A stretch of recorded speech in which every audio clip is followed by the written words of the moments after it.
Kalau ada pertanyaan, silakan. Insya Allah saya akan berusaha menjawab. Masalah Syiah yang saya bawa dan yang tidak saya bawa, silakan saya coba. Sepuluh. Nanti ada moderator,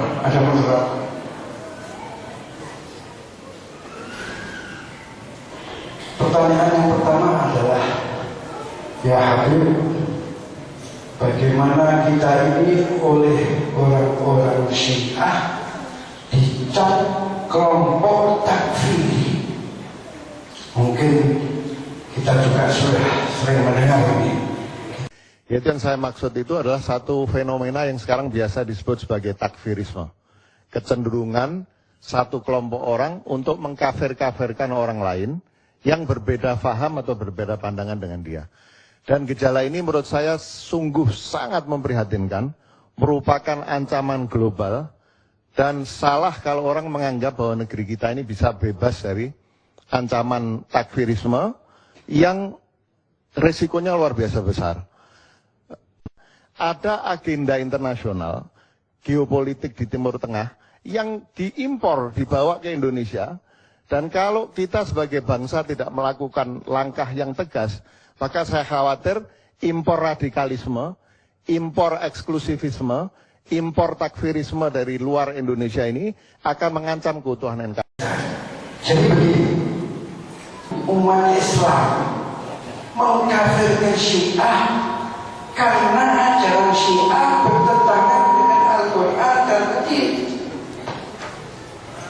Oleh karena ajaran Syiah bertentangan dengan Al-Quran dan Hadis, jelasnya mereka menolak kalamullah, maka kita mengkafirkan mereka. Tapi justru orang-orang Syiah inilah yang layak disebut kelompok takfiri, karena mereka itu mengkafirkan orang-orang yang dipuji oleh Allah Subhanahu wa Ta'ala, orang-orang yang dicintai oleh Rasulullah Sallallahu Alaihi Wasallam mereka kafirkan. Para sahabat, istri-istri Rasulullah, ummul mukminin mereka kafirkan, padahal mereka sudah mendapat jaminan surga dari Allah Subhanahu wa Ta'ala. Jadi justru mereka lah orang-orang Syiah itu yang layak kita sebut sebagai kelompok takfiri. Jadi salah mereka. Itu maling, teriak maling namanya. Kemudian pertanyaan yang kedua. Pertanyaan yang kedua ini mungkin ditunggu-tunggu oleh para hadirin. Pertanyaannya, ya Habib, bagaimana sekarang ini banyak Habib yang masuk Syiah?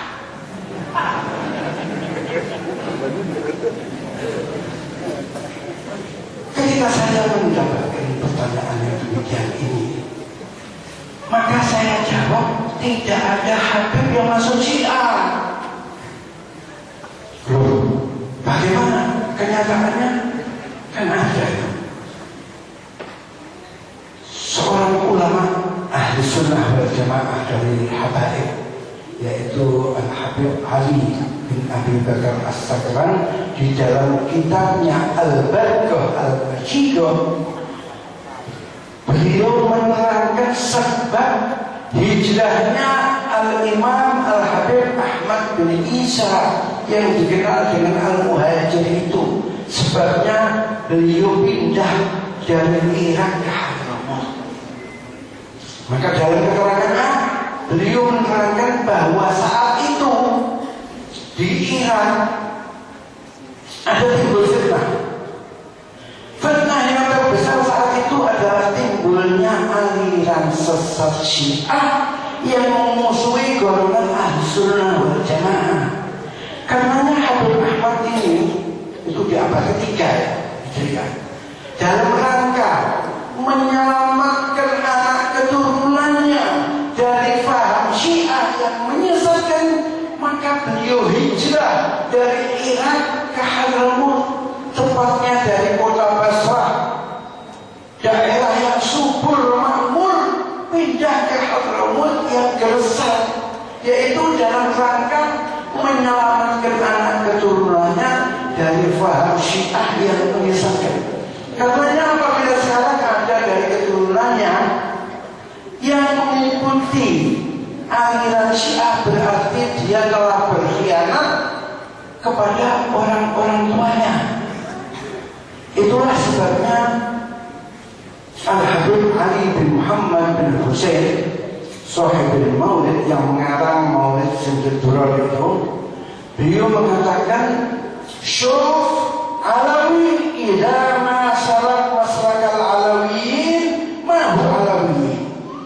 Kalau ada alawi, ada habib tidak berjalan di jalan leluhurnya, maka berarti dia bukan habib.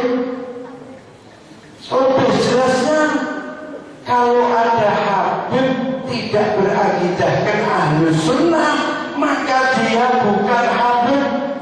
Lebih jelasnya lagi, kalau ada habib berakidahkan Syiah, maka dia bukan habib. Memang konsekuensi seorang habib yang masuk atau mengikuti aliran Syiah, dia telah melepaskan kehabaibannya. Dia sendiri yang melepaskan, bukan kita yang mengeluarkan. Dia melepaskan nikmat yang tidak ternilai ini sebagai dzurriyyatul Rasul dengan keyakinan mereka yang menganggap ahlu sunnah fi dhalal. Pernikahan yang dilakukan secara ahlu sunnah itu menurut Syiah tidak sah. Padahal orang tersebut lahir dari pernikahan yang menurut dia tidak sah. Berarti apa? Mayin tersebut innahu walad Nuh, innahu amalul ghairu shalih. Jadi mereka sendiri yang melepaskan. Dia kebetulan sebagai dzurriyyatul Rasul itu fadl ikhtisas dari Allah. Allah memberikan fadl ikhtisas itu diantaranya diberikan kepada manusia, diberikan kepada tempat, diberikan kepada waktu, diberikan kepada binatang. Fadl ikhtisas yang Allah berikan kepada binatang, nagoh soleh dan kalab ahlakah, berbeda dengan nagoh yang lainnya dan kalab lainnya. Waktu Lailatul Qadar berbeda dengan malam-malamnya. Ini fadl ikhtisas yang Allah berikan kepada makhluk-makhluknya tanpa usaha makhluk tersebut, tapi pemberian dari Allah. Tempat Allah berikan fadl ikhtisas, sembahyang di Masjidil Haram berbeda dengan salat di masjid sini. Masjidil Haram, Masjid Nabawi, Masjid Al-Aqsa mempunyai keistimewaan fadl ikhtisas yang Allah berikan kepada tempat-tempat itu. Demikian pula yang diberikan kepada dzurriyyatul Rasul. Tapi nikmat yang tidak ternilai ini, yang tidak bisa dibeli, tidak bisa dicari, mereka tolak. Nasibnya jelek. Memang orang-orang itu nasibnya jelek.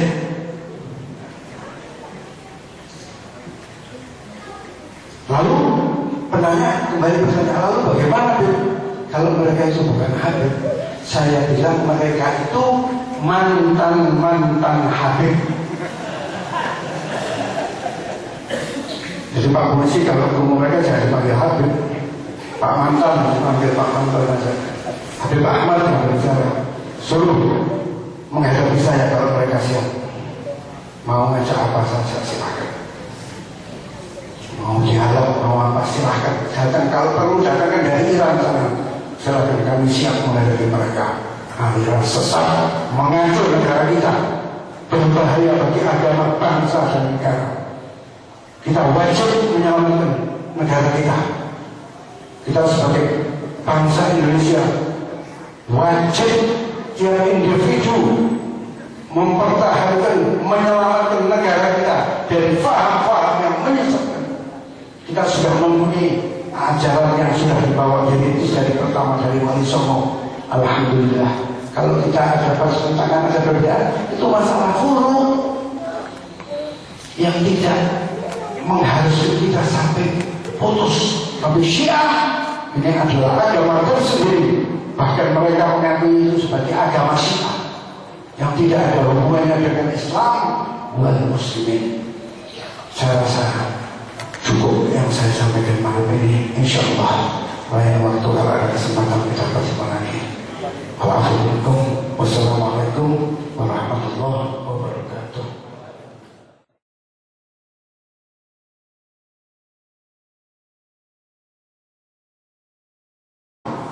Mengkafirkan Syiah karena ajaran Syiah bertentangan dengan Al-Quran dan Hadis.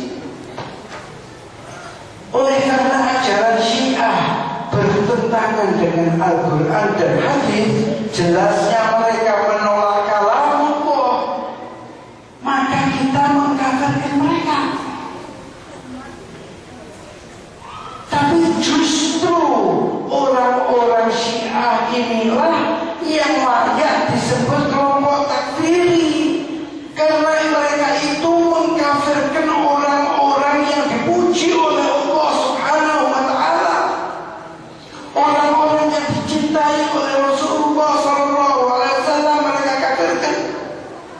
Para sahabat, istri-istri Rasulullah, ummul mukminin mereka kafirkan. Padahal mereka sudah mendapat jaminan surga dari Allah Subhanahu wa Ta'ala. Jadi justru mereka lah orang-orang Syiah itu yang layak kita sebut sebagai kelompok takfiri. Jadi salah mereka. Itu maling, teriak maling namanya. Kemudian pertanyaan yang kedua. Pertanyaan yang kedua ini mungkin ditunggu-tunggu oleh para hadirin. Pertanyaannya, ya Habib, bagaimana sekarang ini banyak Habib yang masuk Syiah?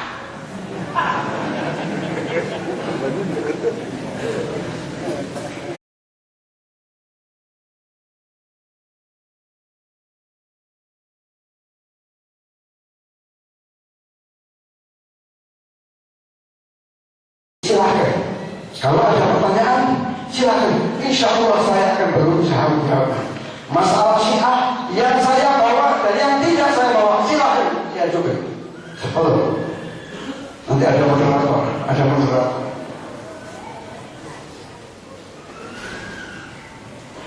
Pertanyaan yang pertama adalah, ya Habib, bagaimana kita ini oleh orang-orang Syiah dicap kelompok takfiri?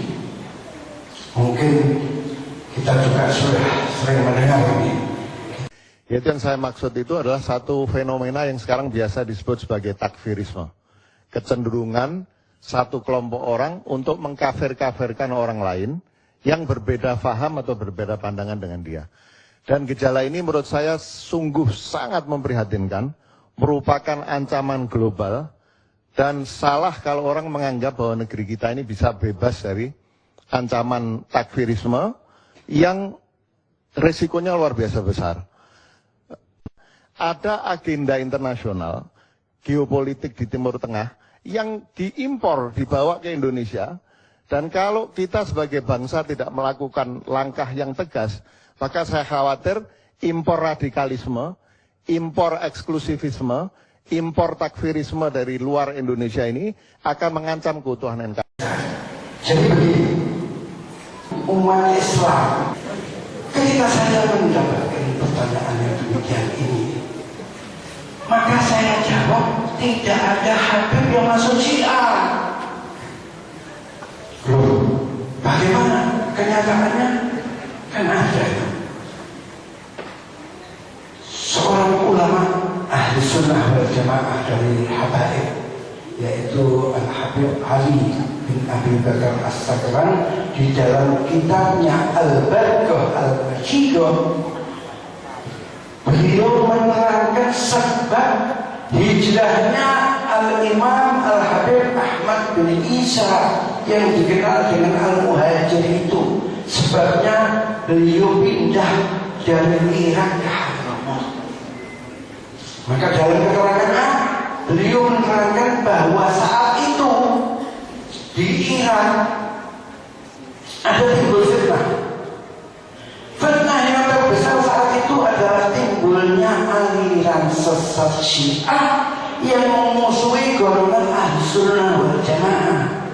Karenanya Habib Ahmad ini itu di abad ketiga ya, dalam rangka menyelamatkan anak keturunannya dari faham Syiah yang menyesatkan, maka beliau hijrah dari Irak ke Hadramaut, tepatnya dari kota Basrah, daerah yang subur makmur, pindah ke Hadramaut yang gersang, yaitu dalam rangka menyelamatkan anak keturunannya dari faham Syiah yang menyesatkan.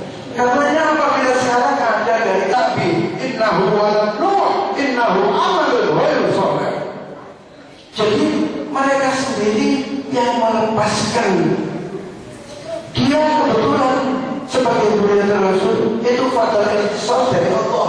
Allah memberikan fadl ikhtisas itu diantaranya diberikan kepada manusia, diberikan kepada tempat, diberikan kepada waktu, diberikan kepada binatang. Fadl ikhtisas yang Allah berikan kepada binatang, nagoh soleh dan kalab ahli kahf berbeda dengan nagoh yang lainnya dan kalab lainnya. Waktu Lailatul Qadar berbeda dengan malam-malam lainnya. Ini fadl ikhtisas yang Allah berikan kepada makhluk-makhluknya tanpa usaha makhluk tersebut, tapi pemberian dari Allah. Tempat Allah berikan fadl ikhtisas, sembahyang di Masjidil Haram berbeda dengan salat di masjid sini. Masjidil Haram, Masjid Nabawi, Masjid Al-Aqsa mempunyai keistimewaan fadl ikhtisas yang Allah berikan kepada tempat-tempat itu. Demikian pula yang diberikan kepada zuriat Rasul. Tapi nikmat yang tidak ternilai ini, yang tidak bisa dibeli, tidak bisa dicari, mereka tolak. Nasibnya jelek. Memang orang-orang itu nasibnya jelek.